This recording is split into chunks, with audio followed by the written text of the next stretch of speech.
It was good winning the national championship, just bringing a fourth national championship to scuba. You know, that's a big accomplishment.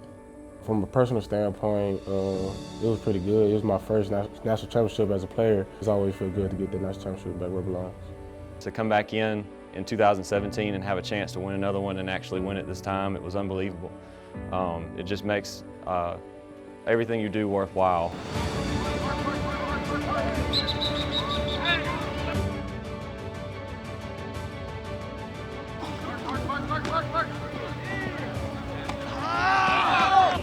This is our football team. This is our football program. This is what we do on Thursday nights. From our cheerleaders, our band, our football team, our coaches, our trainers and managers. This is for you. This is to represent you. Takes a snap, hands it off to McIntosh, comes around right side, he gets into the end zone, touchdown. EMCC, they're on the board for the first time in 2018. EMCC in the red zone again, firing it wide open, caught, touchdown. EMCC, Rashad Eads, he was wide open in the end zone. The snap to the breadbasket of DeWeaver. He's going to fire it on a fade pattern near side, has a man called, touchdown. EMCC, it's Drummond. Time winding down before halftime. Man in motion. It's Reddix from near side to far. Going to throw it to Reddix. He's open 5. Caught 1 yard line. Touchdown. EMCC. The snap from the 3. And they're going to leave it on the ground going towards the goal line. Touchdown EMCC from about 3 yards out. Deion McIntosh with another rushing touchdown in this contest. EMCC begins their defense of their 2017 national championship in fine fashion. And I think they made a statement tonight.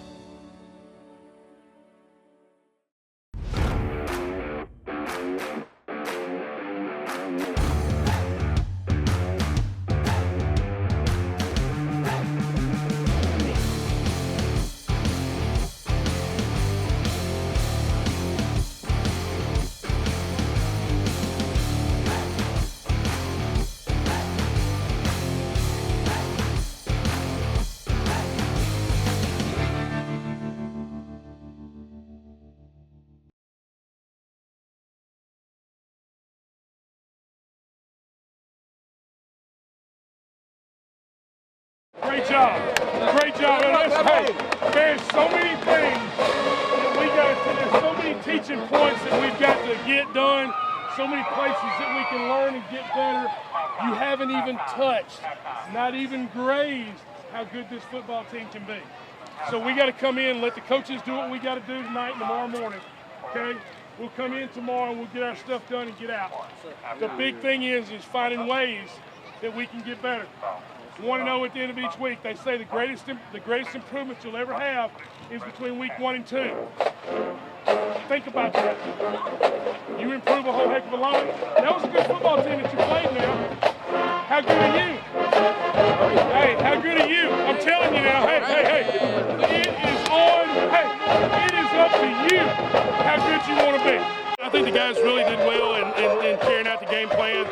Our execution's got to get a little better. Our organization on the sidelines got to get a little better. We've got to do some things, that where we cut out some of the silly penalties. If we do that, I think we can be a pretty good football team. It's just going to depend on, how hard our guys work and how much they buy into how good they can be. Feels great, man. It's a blessing to be out here. I want to thank my teammates and everybody for making this a successful one. Defense especially. Defense did great. What about your offensive line? Oh, it did wonderful, man. The offensive line, I couldn't put up the numbers I put up without them. It felt good, But being out basically 2 years, everything is kind of iffy for me, so I had to do it on the go. So that was new for me then. But as the game kept going along, I felt easier and easier with it. You look very comfortable out there. Do you think you'll get a little bit smoother with a little more play time? Oh yeah, no doubt about it. Give me about a week, and I'll be next best thing around here. The big thing was trying to get some of our guys a lot more PT, getting some rhythm, with VJ at quarterback, and trying to make sure that we got. I thought those guys did well. Depth during the season is huge and very important, and we got to get a lot of people a lot of snaps because during the season offensively we play a lot of snaps. Defensively, we're just getting our guys playing time and getting some guys some rest.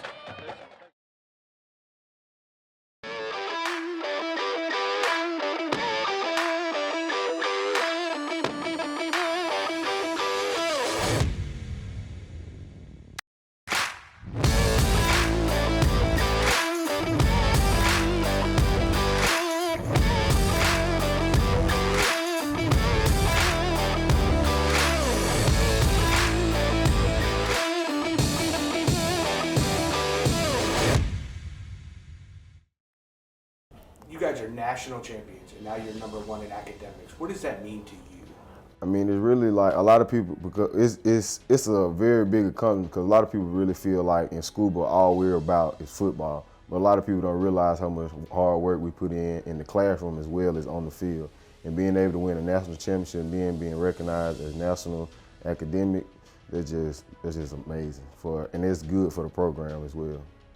To be national champions and top one on academics, that's just a major blessing. It lets us know that as a school and as an organization that we strive to be great in everything that we do. I mean, that's good. Not only are we winning on the field, but in the classroom, and that's what's important. So, really good. I think it go hand in hand. You need both. You need, just like I said, books and balls. So if you balling on the field and in the classroom, that just showed you did work on and off the field this year. We did work on and off the field and did good at both sides. I mean, it's a tremendous honor to be able to be associated with a bunch of guys and faculty and with Miss Jenkins that all these people have come together and we've done something that nobody's ever done before. I think it may have been done in another sport, but it's never been done in football since they've been given this honor. You know, the academic team of the year, that's huge. But winning a national championship is one thing, but when you're able to put that and be able to be the best team in the country as far as our grade point average goes, that says something about the entire college, not only our athletics but our academics, and what a story it says about our athletic academic advisor and how well she works with our faculty and how well our faculty works with our student athletes. I was really blown away. Being my first year here, I had a lot of goals in mind, and when I first got here about this time last year, I noticed that the football team was not significantly lower than the other teams, but they were a good bit. I think it was around a team GPA of 2.8. I think it was 2.88 to be exact.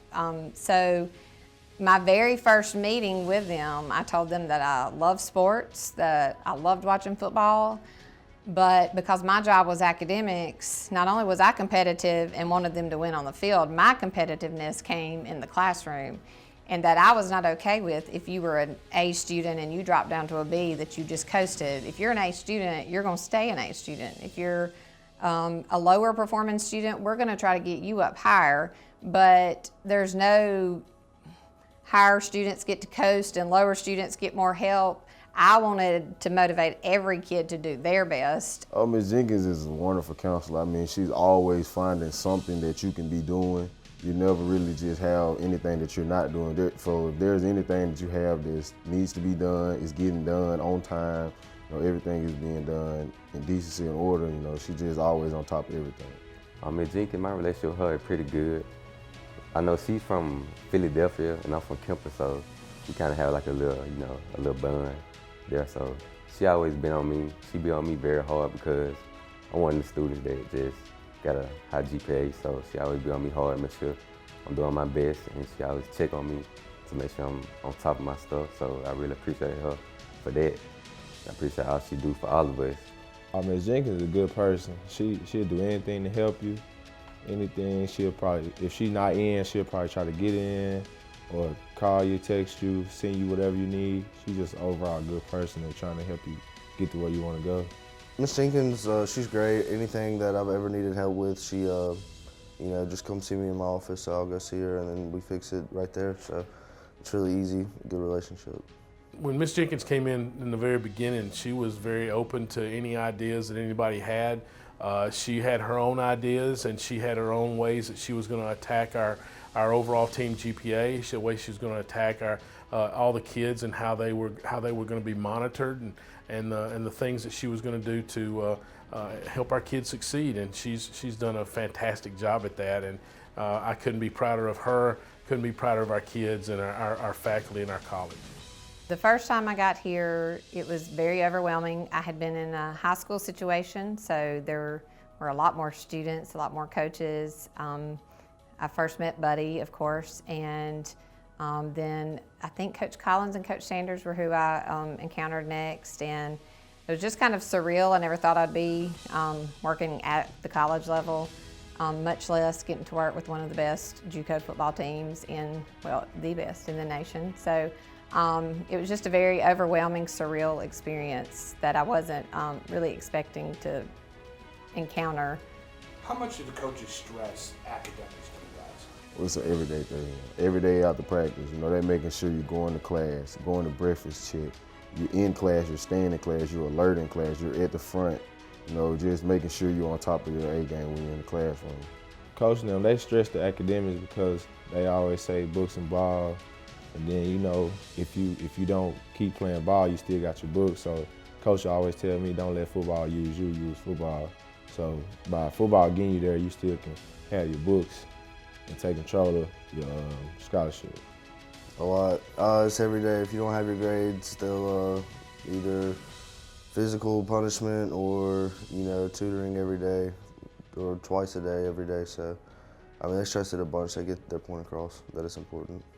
Oh yeah, yes sir. We'll take it upon each other and take the full responsibility to do our work and make sure we go to the library, maybe after practice to do extra work and make sure we studying, make sure we on top of our game and our work first because we know that education is really the first priority on our mind. So we always make sure we do what's right for we could get our education, get our degree, to make sure we can leave out here early. The coaches are great. Anytime I have any issues with attendance, grades, I make one phone call and it may not be an issue where they can take care of it right that minute, but they are doing the best that they can to get the wheels rolling to take some kind of action. I've watched our young men really take hold of some of the things that Ms. Jenkins has applied.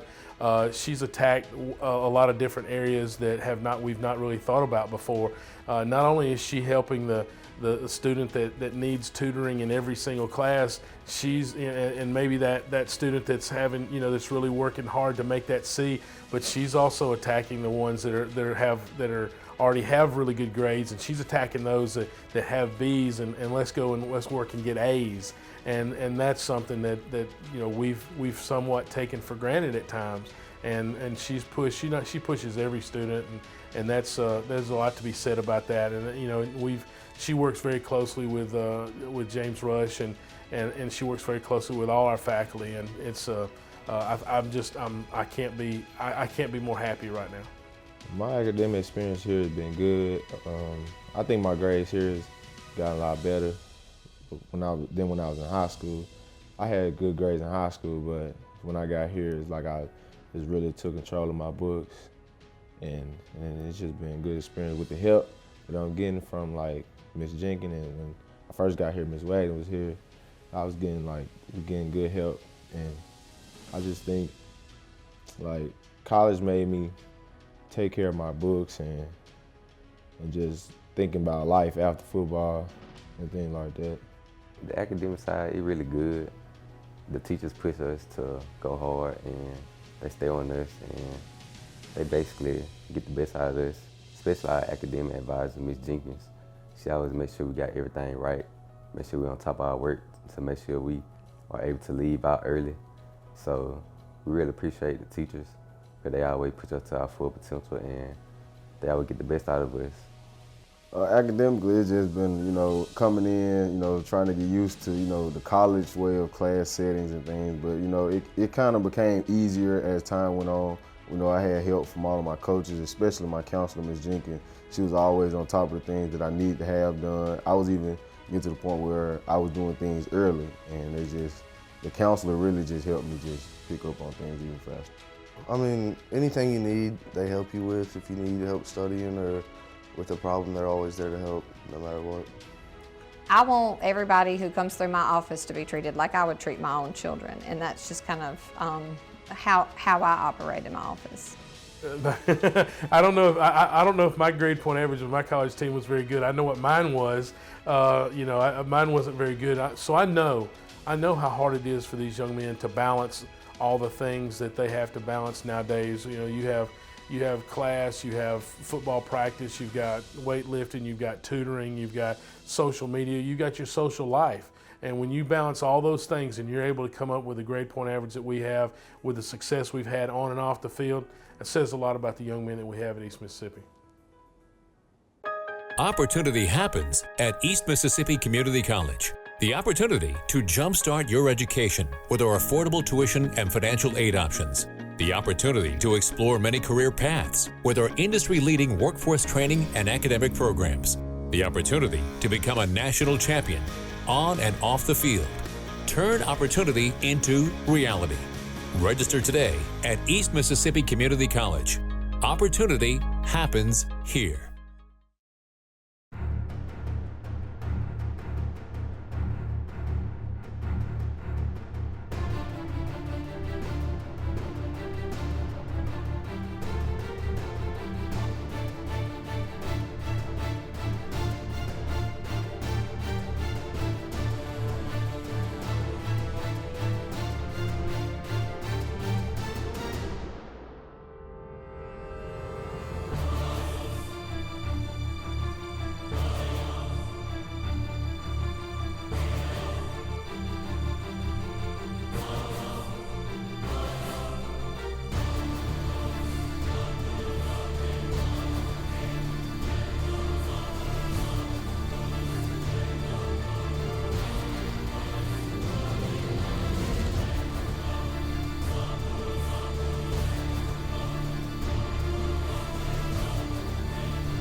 He's back to pass. Great protection. Dances around. Fires it on the crossing route. Caught by Reddick. Out across the 40 up to the 45, and he's going to fall down at the 47-yard line. That'll move the chains, and EMCC's offense now looks like it has some life. Here's the snap to DeWeaver. He's going to leave it on the ground with Moore. He's going to tiptoe his way towards the goal line. Does he get in? We're waiting on the officials to say, yes, touchdown. Moore is going to take it in from a yard out, and EMCC is on the board with 41.2 seconds to go in the first quarter. Callis back to pass, pocket collapsed, he fires it, intercepted at the 35 by EMCC, out across the 40, out across the 45, Joseph Anderson has it, he's going to get inside the 40, penalty flags are littering the field now everywhere.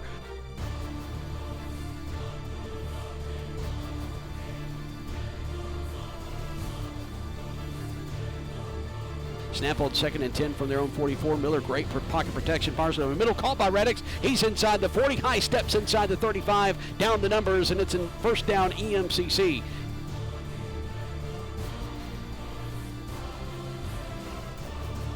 So a third down and short. Miller all day to throw. Looking. Looks to the right. Now steps up in the pocket. Now going to go to the left side. He's going to keep it himself. Jukes one man. Gets inside the 25. Inside the 20. He's between the numbers and the hash. Down to about the 15-yard line. That's going to be enough for a first down. Boy, V.J. Miller showing his athleticism there. V.J. Miller brings a man in motion. That's Drummond from left to right. Takes the snap. Going to keep it himself. Goes off tackle. Left side. He goes into the end zone. Touchdown. V.J. Miller from 2 yards out. And the Lions have taken the lead. 13-8 pending the PAT with 8:20 to go before halftime. Great play call right there as they bring a man in motion across the formation.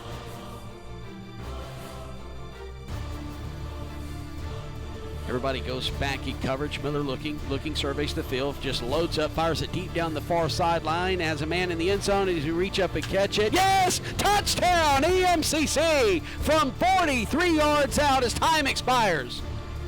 That's Ontario Drummond with the touchdown reception. He just outleaped this defender there near the pylon. Yeah, that was an outstanding adjustment to the football as Ontario, he stands at 6'2", 200, but he showed quite a vertical right there, going up and getting that football and showing the strength. H-back out to a receiver spot, so trips near side. They're going to hand it off with Thompson. He's going to do the Brett Favre fake the throw to the near side. Didn't fake that left side of the EMCC defense. They're going to drop him for a loss back inside the 30 at the 29-yard line. Here's the snap. Miller back to pass, dances a bit, throws it far sideline. It is caught inside the 15-yard line by EMCC. The Lions have another first down. Takes the snap, going to leave it with McIntosh, who dances up the middle, gets inside the 5, stays on his feet to the goal line. Touchdown, EMCC. And the Lions have extended the lead. It is now 27-8.